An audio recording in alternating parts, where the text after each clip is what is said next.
Hi అండి.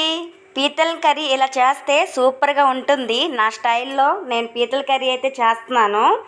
ఉల్లిపాయలు, అల్లం, ఎల్లుల్లిపాయలు ఇంట్లో ఉంటే దాల్చిన చెక్క, లవంగా మిక్సీ పట్టుకోవాలి. మెత్తగా మిక్సీ పట్టుకోవాలండి గ్రేవీ రావడానికి. నేను ఇలా మిక్సీ పట్టేస్తున్నాను.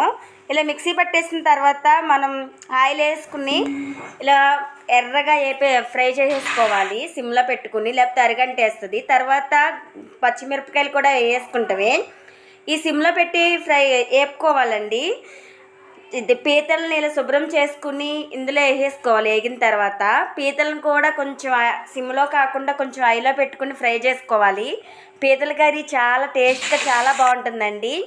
తర్వాత నీసు వాసన రాకుండా ఇలా పసుపు వేసుకోవాలి. నీసు వాసన రాదండి. ఈ కొంచెం బాగా ఫ్రై అయిన తర్వాత ఉప్పు, కారం, సాల్ట్ వేసుకోవాలి. తర్వాత అల్లం పేస్ట్ మనం ఇందాకే మిక్సీ పట్టేటప్పుడు వేసుకున్నాంగా, అంత అప్పుడు అవసరం లేదు, వేయవసరం లేదు.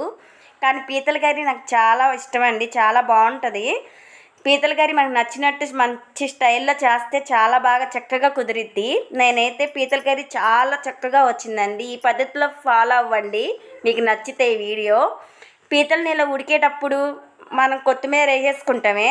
ఈ వీడియో కూడా నచ్చితే లైక్, షేర్, సబ్స్క్రైబ్ చేసుకోండి. బాయ్.